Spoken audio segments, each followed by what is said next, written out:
You're listening to a Frequency Podcast Network production.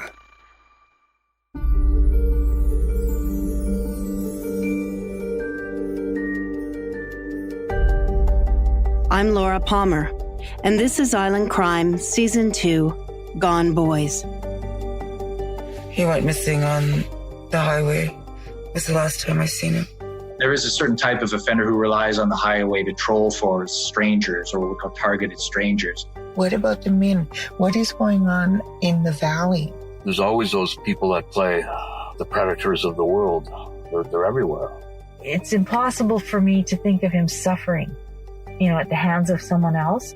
We all need closure. That closure will never come until we find those loved ones. Why isn't anyone talking about the missing men? Where have they gone? I begin hearing questions about the missing men soon after moving to Vancouver Island. Brandon, Ian, Desmond, Daniel, Everett, Kelly. Beautiful names. Names once lovingly given to baby boys by their parents. These boys are all just gone. And as I begin to look into their disappearances, a memory comes flooding back to me. It's the 1990s. I'm just starting out in my journalism career. I'm a chase reporter on an early morning radio show, and it's my job to collect the morning papers and deliver them to the AM crew in the newsroom. As I approach the stack, I'm struck by an unusual cover. The entire page is filled with photographs of women who have gone missing from Vancouver's downtown east side.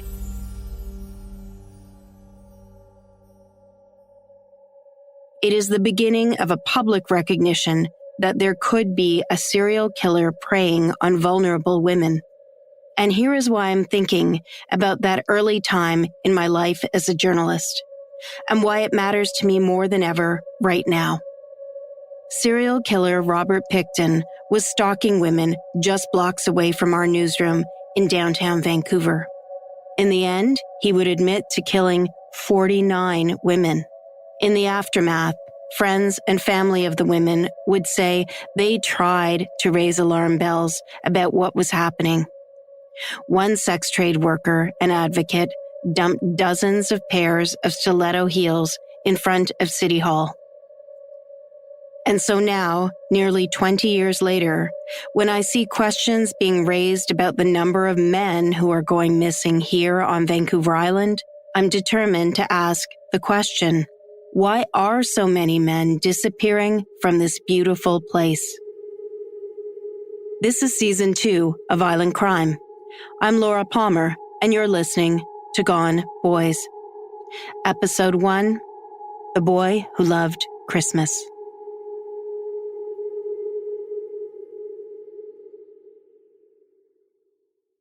British Columbia has a missing person problem.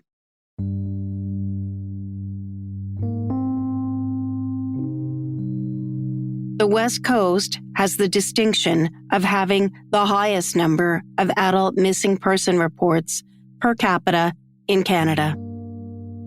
Thousands of people are reported missing every year. Most are found quickly.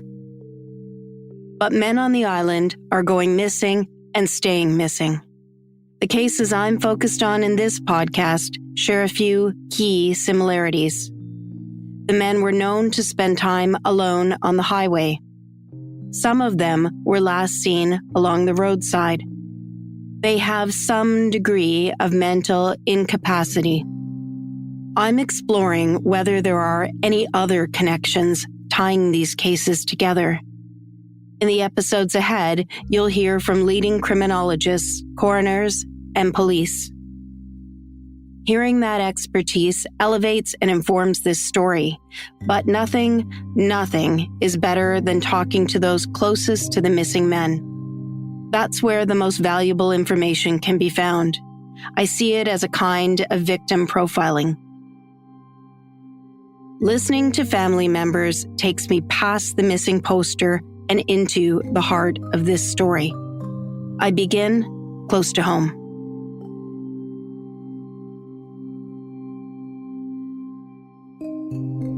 Brandon Cairney disappeared from Port Alberni in 2017. The sign on the edge of the community describes Port Alberni as the ultimate salmon fishing town. But Port Alberni's economy has been most deeply tied to forestry. Douglas fir, hemlock, yellow cedar, and western red cedar. Gorgeous, deep forest fringe the valley where the town is nestled. At one point, forest workers here were the highest paid in the country. Those glory days are long gone. There is still a mill on the edge of town, but the community is struggling to re-identify itself as a tourist hub. Unfortunately, in recent years, Port Alberni is more likely to be known for the fact that 2 teen serial murderers called Port Alberni home before going on a murderous spree in 2019. Brandon Cairney is 31 years old when he vanishes from here in the fall of 2017. Linda is Brandon's mum. I meet with her down at Port Alberni's Harbor Quay.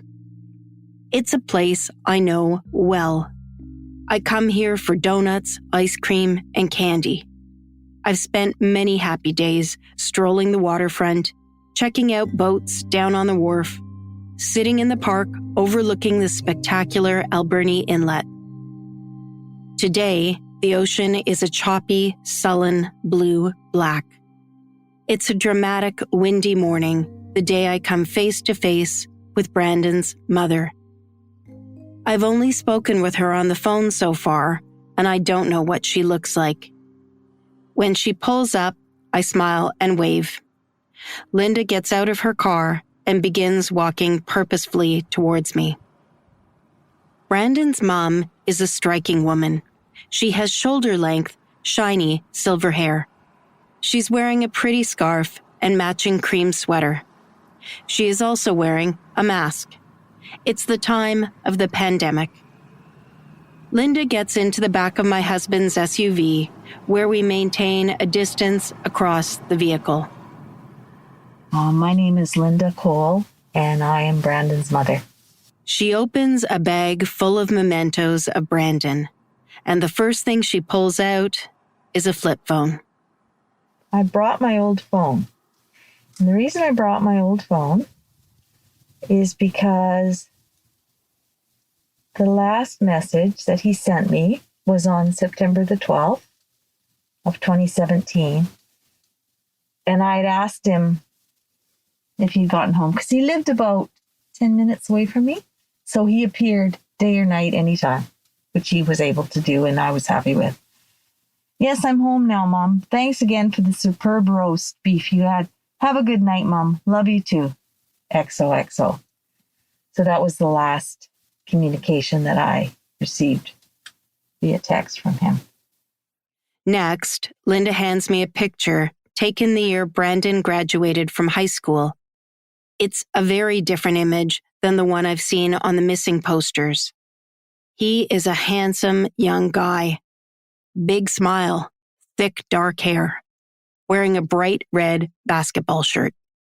He was on the basketball team, the high school basketball team. He played basketball through junior high and senior high. He was a soccer player. He had numerous trophies for track and field. He was extremely athletic, 6 foot tall, size 13 feet. Linda reaches in and pulls out a canvas. You know, he would make things out of nothing. He painted this the spring of the year he disappeared. It's a pretty little painting of a table overflowing with fruit and vegetables, with the ocean as a backdrop and the sun beaming down on an umbrella. Linda tells me she loves the sea, and Brandon pictured her under the umbrella. There is something sweet and childlike about this picture. I ask Linda to reflect on what Brandon was like as a little guy. He was almost 11 pounds when he was born. It's a large baby, healthy, just always on the go, loved to be with other people, always outside, always the one taking the dogs for a walk, always on his bicycle, or with his basketball or with his soccer ball. He played soccer in a league. He played on the island team. Very athletic, ran cross country. He was the one picked by the teacher to sit by the new student in class. Just quite gregarious, a real team player. I want Linda to give me a better sense of Brandon. She starts by describing his love of music. Quite often he'd be playing the stereo on quite loud, and we'd have to knock on his door and say, "Turn it down, buddy. There's other people in the house." We were sort of an average family. 3 boys, went to church on Sunday. Pizza and movie night on Friday night, that sort of thing. Yes, he had some really good friends, really nice young men.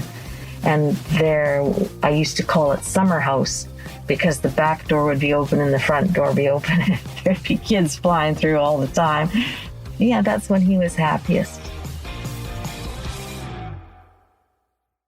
I meet with Brandon's dad in this same spot. My name is Brandon Cairney. I'm the father of Brandon Cairney. Brian doesn't live in Port Alberni. It's just pure luck that my request reaches him when he's visiting the island. He has a kind of gruff edginess about him. He and Linda split up when Brandon was quite young. I grew up in Port Alberni, lived here most of my life. Left in the 80s, all on work. The 80s was a tough time, mid-80s was a tough time. Interest rates were 20%. I was in a family business, and it killed it overnight. So, I spent the next 30 years, 40 years moving for work. But I'm retired now, and I like to come back and spend time here. I like it. I visit. Not the place I used to remember, back in the days when things were really good here. It's changed a lot. Could you just go way back for me and talk to me about early years with Brandon? What's he like as a kid? What was he like as a kid? He was full of energy, gung-ho, just go. Wanted to do everything, he loved the sports, was great in school. Yeah, he was a good kid. Brian leaves Port Alberni to look for work. His marriage falls apart. He describes the next chapter of being a divorced dad to Brandon and his brother as brutal. Traveling to be with them, right? And then they would travel, because I was living in Vancouver, and they would come over and spend weekends with me. But in those days, there was no such thing as joint custody. It was not. The family law in this country is, as far as I'm concerned, is in the dinosaur age. So in those days, I was, I had every other weekend. That was it. Brian describes a point in time where, as a teenager, Brandon begins to withdraw. He simply doesn't want to participate. He's bright, but increasingly disillusioned with life. Yeah, well, he was out partying with his buddies, right? And it seems to be a big drinking culture. I lost a lot of buddies in high school with that, right? Big parties, big drinking, crashing, dying. He was with one of his buddies, and he liked to binge. And he basically jumped in the guy's car and took off down the road. It's hard to imagine these two were married and had children together. They are such different people. Here's Linda's view on what happened that night and how it changed the Brandon she once knew. When he was 19, Labor Day weekend, he was in a car accident where he went through a sunroof and landed with his head first on a huge boulder. To make a long story short, he ended up in Victoria. We chased the ambulance because his brain was bleeding the whole time. And when the doctor showed me the x-ray, about a third of his head was black, and it was the blood pushing his brain. So he said, within the hour, we are going to cut into his head, but say your goodbyes, because there's a good chance he's not going to come out of it, or he's going to have lost some of his senses or faculties, or he'd be in a wheelchair or whatever, because they cut him from the base of his neck, the top of his head, down to the top of his ear, like the shape of a candy cane. I lost the Brandon that I knew at 18 and had to learn to accept a new Brandon. His emotions were magnified. His sense of smell was gone. His long-term memory was okay, but his short-term was shot. He couldn't remember things. And he was trying so hard to be the same as before, he was in denial for a long time that he was actually different and disabled, so to speak. He would never not be the same. But in the long run, the best medication that he found was his walking. He will walk for miles and miles and miles. If you've ever known someone who has had a serious brain injury, you will be able to relate to what Linda is describing. On the surface, it looks like her son survived the car accident intact. But Brandon is far from okay. I found it very difficult as a mom. He looked the same on the outside, but he was different inside. He still had a love of sports, but the team sports that he loved, he tried a couple of times, but he could get angry at certain things because he didn't know where to put them. As Linda mentioned, Brandon has emotional peaks, big highs and big lows. I ask her about him running into trouble with the law as a result of those lows. He said, "Mom, if I ever see a woman or a child being harassed or hit or in trouble," he said, "I would." And that's how he got into trouble.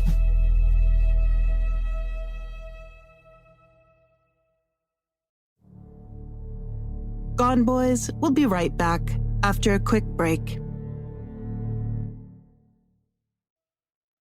When Brandon first goes missing, just tell me about the period before that. What is he doing? He is walking a lot. He would walk to Nanaimo. He would walk to Qualicum. He'd do the mountains like the back of his hand. He would tell me about places on Arrowsmith, places out Cameron Lake, at the back of the lake. Like he just knew that was what he did all the time. He lived about 10-minute walk away from me, depending how badly he wanted that $10 for a pack of cigarettes because they'd run out of money. And he would just appear at my door. So he spent a lot of time at my place.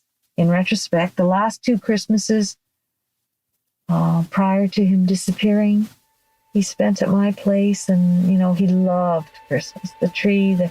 In fact, the year that he disappeared, 2017 Christmas, I decked my place out to the max because for the longest time, it's probably been only in the last 6 months that I haven't been startled by any noise outside or a knock on the door.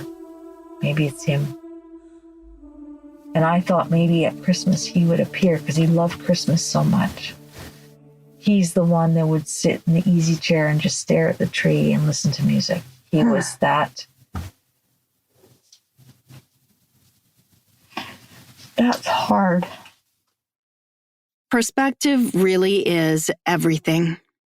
Here is how Brandon's father, Brian, saw his son in the years after the accident.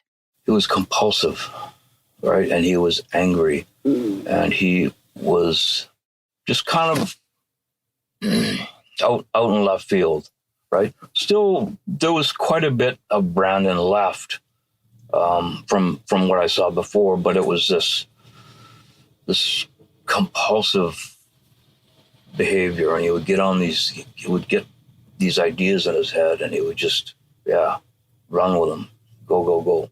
His cognitive ability was messed up. Like he'd forget from one day to the next if he had an appointment or whatever. So he really he could never hold down a job. You know, he'd live in an apartment, then he'd be living on the street, then he'd be living in some other apartment. And so it was crazy. And you mentioned he was like compulsive and at times angry. Yes. And I gather there are times where, you know, he gets into some trouble. Oh, he's always in trouble. Yeah. So always. Talk to me a little bit about that. He loved fighting. He loved fighting. And that was his thing, right? So my understanding was because of where he was living and who was around, you know, these people that he was around in the life that he was living, that's how they live. They're violent people.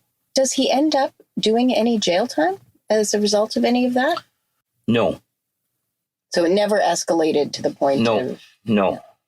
And he was an unassuming kid, right? He was just a real happy looking kid, right? Real, what's the word? An easy mark, maybe.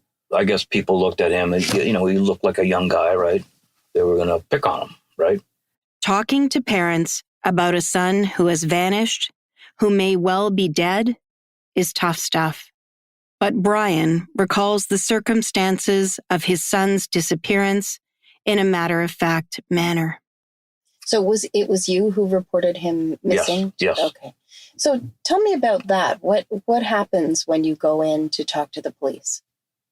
Well, they knew who he was, right? So it wasn't okay. Well, you know, you give him a picture and and that was it. That was it. After that, I think we got an email that they had seen him on closed circuit TV somewhere in Vancouver East. Shortly after Brandon goes missing, his bank card is used twice in convenience stores over on the mainland. The family is divided on whether the grainy image they are shown is proof Brandon left the island alive. I'm not giving up on him. You know, never. No way. You know, no chance. So I'm choosing to believe that he's still out there somewhere. You know, there has been a suggestion by some that there could be something more sinister going on with men missing on the island. What are your thoughts on that? Well, I think there's always a possibility, but we'll be the last ones to know about it. Linda is close to tears as she begins to describe what happened when Brandon disappeared. It's like one day here, one day not. So after a couple of days, a week maybe, I thought, gee, that's unusual, but he may have gone on a walkabout. I called it a walkabout when he would go, because it was still September can be really nice. And he was the epitome of Grizzly Adams. He could go into the bush and survive. He foraged all the time. He knew what to eat and what not to eat. He climbed mountains, literally. But it was when he missed a couple of appointments and he had made arrangements with Brian, his birth father. He didn't show and his place was empty. And that's when the missing persons report was filed. After the report is filed, Brandon's medical cards, bank cards, ministry files are all flagged, and everything stops. As for that one last possible sighting on CCTV, Linda just isn't sure what to make of it. The man had his hand on the counter, and it did look like Brandon's hand. That's the only reason that I thought it might be him, because his hand looked familiar. But that's not very specific. If someone said to me, you know, that was not him, I wouldn't argue. It's hard as a mother to say, I think something has happened to him. So it's difficult because sometimes when I talk about Brandon, I say he was. And sometimes when I talk about him, I say he is. And sometimes I don't know what to say. I had a dream that he said goodbye to me. Dreams are interpretive. Dreams are simply dreams. But it was lovely. It wasn't a sad dream the way it happened. I don't know. I still think he might appear at the door, though. I hear someone knock at the door, and I have a little peek hole, and just for a fraction of a second or a minute or whatever, I'll just look before I look in that peek hole or before I open the door, I think. So I don't know how long that takes to go away. Of course, one of the things that is asked, and people wonder when people disappear, is there any world where they might have taken their own life? Was there? We talked about that. Yeah. I do not believe Brandon was suicidal at all. However, Brandon was there's nothing to say that he didn't climb to the top of a mountain and sat down and just was so exhausted, or the odd time he would get headaches because of his injury, or he could have fallen. But as a mother, I don't mean to sound morose or anything, but as a mother, if he was on top of a high mountain and he fell and hit his head, it's impossible for me to think of him suffering, at the hands of someone else in a situation that he couldn't or didn't want to be in. But if he was in nature, what he loved. But as far as suicide, I do not believe that. The idea that Brandon could have been targeted, murdered, is the worst case scenario. But when Linda believes is possible. A couple of times he showed up at my door very late, very scared. Once he said he was running from someone in an alley. Once he appeared at our house, his home, prior to the, and he had been, this is when he was working at the fish plant, and he had been held up at knife point by two people that saw he had some money because he had been mugged. He had been harassed, and because he walked everywhere, people knew him just as a fellow that walked around. But that's one of those thoughts that it's possible. I know that is possible. The word target is horrible, and it's possible, but I just don't go there. Is there anything about Brandon that I haven't asked you, or that you want to make sure when people look at his picture, when they hear his name, they just know about him? He gave the biggest bear hugs in the world. He told me once, he was about 9 or 10, and he said, Brandon, what's one of your favorite times of the day? And he said, Mom, when I'm walking home and I see your face in the kitchen window, that's one of my favorite times of the day. I just love that kid. Brandon's mother and father don't see eye to eye on Brandon's likely fate. And you can hear how, in their sadness and grief, they are still coming to terms with just how changed their son is after his brain injury. And that image of Brandon, caught on camera in a convenience store, opens up more questions than answers. If it is Brandon, why did he leave the island? What happened to him next? If it is not Brandon, could this be an image of someone who had something to do with Brandon's disappearance? And that mention of Brandon being chased by someone with a knife sounds familiar to me. I realize I've heard a similar story before. Another young man who disappeared further up island reported being chased by someone with a knife before he went missing.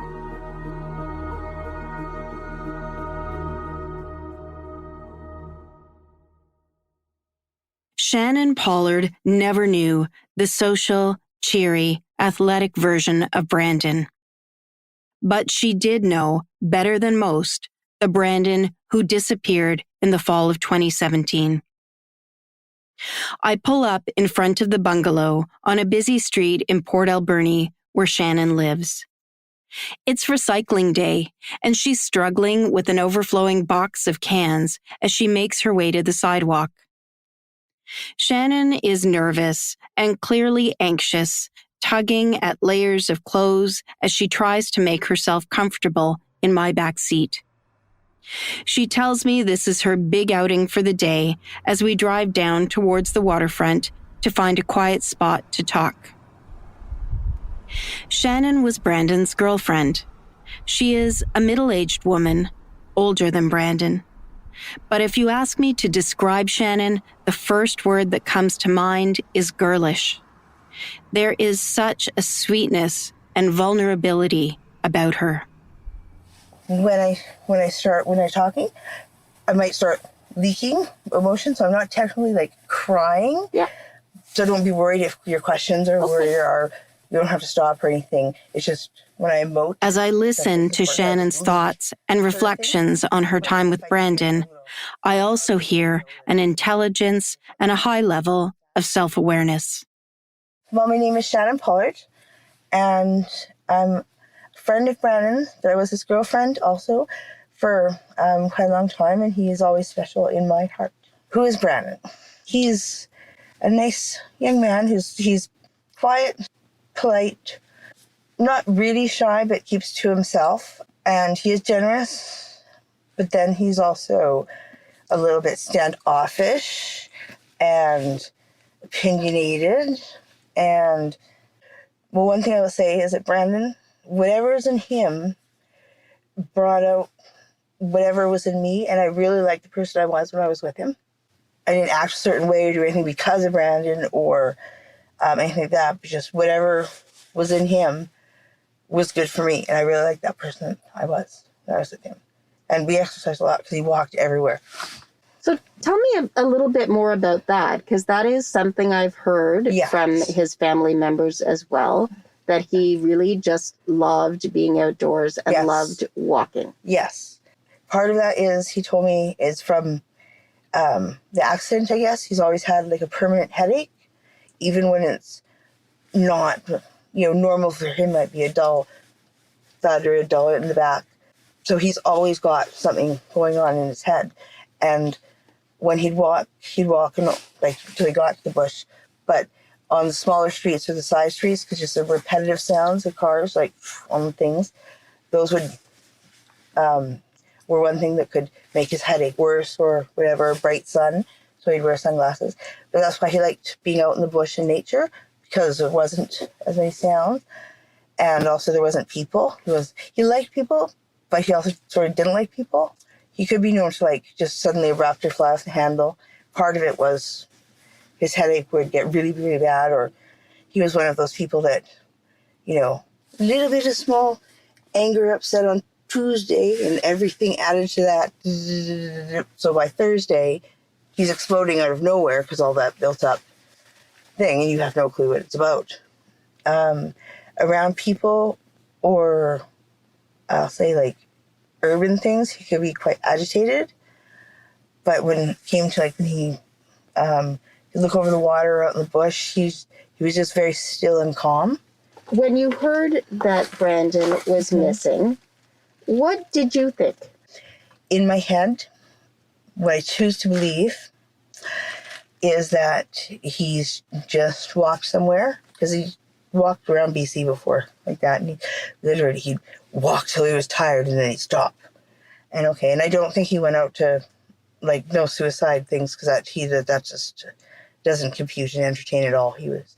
So tell me about that, because that is something people often wonder about when someone leaves. I want to say too selfish, but kind of if he liked living, he liked, even though I guess he wasn't like he used to be before. I guess he was more social before. He was okay with his solitude, just walking in the bush or being in nature, or being by himself. in your heart, when you think about Brandon now, where do you think he is? My number one thing that I choose to believe is he has found his place, which is somewhere close to or near habitation, but I'm thinking maybe a smaller city or town or village, and there's like a meadow or a lake or something, and he's, living.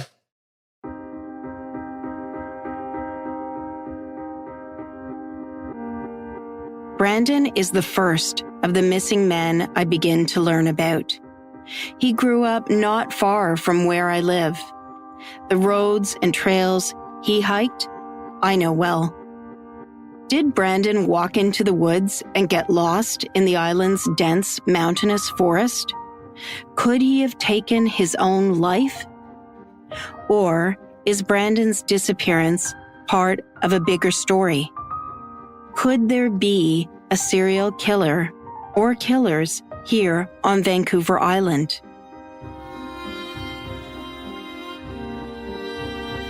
I'm not a sensationalist. As a former public broadcaster, it's just not in my DNA. The past few decades, I've largely focused on issues like transit, elder care, and housing. Not exactly thriller terrain. But I have to be open to the possibility of a serial murderer in this exploration. There's the outsized case of Robert Pickton to remind me that serial killers are real, and we ignore them at our peril. The cautious, conservative approach to the missing women story back then didn't serve the public well. And so I'm raising the possibility of a serial killer now. I begin researching serial killer experts here in Canada. I set up a Zoom call after supper one evening with one of the country's leading authorities on serial killers. My name's Dr. Michael Arnfield. I'm an associate professor at Western University in London, Ontario, where I am the founder and director of the university's Cold Case Society, which is an interdisciplinary unsolved murder think tank. I'm an associate editor with the Journal of Homicide Studies and a recognized homicide scholar, again, with the view being that my research is focused primarily on cold cases involving serial offenders, and I've written 12 books on the subject. I briefly described the circumstances of the missing men here on Vancouver Island, and Professor Arnfield's response floors me. Number one, we know that, or there are patterns with respect to the targeting of persons at risk, and at risk for any number of reasons, whether they be cognitive impairments, whether they be substance issues, whether they be trafficked or abused individuals. So there's two factors here that are consistent with what we know to be common among serial offenders. And one is, again, an identifiable, marginalized, or at-risk group that is essentially a stock pond of available victims for a motivated offender. And number two is highway access. So in the US, for instance, the FBI has recognized that there is a specific type of interjurisdictional highway-based offender and has its own task force called the Highway Serial Killing Initiative that has about 450 unsub or unidentified offender profiles, some of which are supported by DNA evidence, many of which are just behavioral traits where they can link cases in different states. And these are believed to be people using the highway under the pretext of lawful employment. And what that allows them to do is offend while far away from their home base or wherever they're normally based, and sort of exploit the fact that they're sort of passing through. And of course, highways then have a number of infrastructural components, whether they be rest stops or whether they be not so much anymore, but in the past, it's sort of hitchhiking as a subculture that also lend them to being target-rich environments. Some of the family members I've spoken to have raised the highway of tears and are asking themselves if the main highway here on Vancouver Island, could also be having a similar kind of thing happening here, albeit with a very different profile of a victim. I mean, it sounds like you were onto something there, and this may be a lesser known case. I mean, the Highway of Tears, because of how protracted that series of murders is. I mean, it goes back years and years, and there's been a lot of controversy attached to an apparent reluctance to identify many of those victims as part of a pattern, or at least if it's not the same offender, there being a systemic issue there. So there are highways of tears, plural, in every province. They just don't garner the same media interest, and it sounds like you may have one here in that your victim profile. So with respect to victimology or what victims is pretty compelling on the surface to suggest that you have your own problem right there on the island. Again, when you talk about similarities, in each case of the families I've spoken with, they've talked about how, these men, because of the nature of their disabilities, didn't kind of fit in their communities. And that to a certain extent, they wonder if they haven't had much attention paid to them and that people aren't making any kind of connections is just because they didn't fit in the communities. And therefore, no one's really caring that they're gone. Officials may tend to be less inclined to consider the existence of a pattern because there are certain pre-existing stereotypes assigned to the victims. I feel like Canadians are maybe less likely to think that a serial killer could be what's happening. Do you think, like, culturally, do you think Canadians are just or more trusting or what? I don't know. Yeah, I mean, serial homicide, because the term was popularized in the United States, American media has turned it into its own culture industry. So it's largely inaccurately deemed to be an American problem. And certainly they have the most identified, but per capita, Canada has not only a noteworthy number, but some very noteworthy cases, even by gruesome US standards. So, I mean, London, Ontario, which is where Western is based, as I discussed in my book, Murder City, had the highest concentration per capita of serial killers in the world for about a 30-year period. It's not a US problem. Canada, they are there. And we know that they are because, I mean, some police departments in this country have a solved rate or clearance rate as bad or worse than, I mean, some of these really backward, county sheriff's departments in the southern US. So that lots of cops like to mock. One of the men, Brandon Cairney is his name, who disappeared a few years ago from Port Alberni. A question I had, and I don't know yet if the police are looking at this, is whether there might be any linkage with the two Port Alberni men who were responsible for triple murders last summer. Would it be reasonable to consider the possibility that they may have killed before? Yes. And in fact, as that story was unfolding, I was getting a dozen calls a day from media on that story as it was active. And a lot of reporters early on had identified a potential link. And it's something that, at least publicly, the RCMP have not apparently taken seriously. But if you look at teen killers, so two or more offenders, and their motivations and how they sort of begin and crystallize that bond over murder, they often act opportunistically, and they did in that late in their final crime spree. I think I mentioned this at the time. To attack a couple is very ambitious, even for an experienced set of teen killers. It suggested to me that they had done something before, or there was this wasn't just a road trip that went bad and they started randomly doing this. This was a murderous odyssey that, it struck me, had been being prepped for some time, and that there will likely be other victims of some kind. So I think they need to be looked at, certainly, their connection to that area, their connection possibly to one or more of these same men.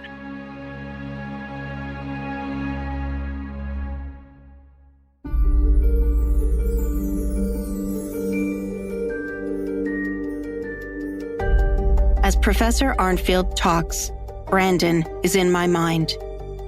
Linda and Brian's beautiful boy. The boy with the candy cane scar who loved Christmas. Brandon, who walked alone for miles and miles. Could he have been a victim of a serial killer? Coming up in episode 2, I traveled to the heart of the island's missing men's story, a community where 3 men are simply gone, and family members believe a predator could be stalking men along the highway. Scary around here. There's been a lot of death around here, and people finding people down the river, and just wondering if somebody's killing us. People is what I think. I'm Laura Palmer, and this is Island Crime Season 2, Gone Boys. If you have information about Brandon Cairney's disappearance, if you know whether he ever made it off the island, please get in touch with me. And also, if you have information about any of Vancouver Island's missing men, I'm reachable at laura@laurapalmer.ca. And one last request. Please take a moment to rate and review this podcast. Those reviews help build a community of people who may be able to push the needle forward on cases like Brandon's.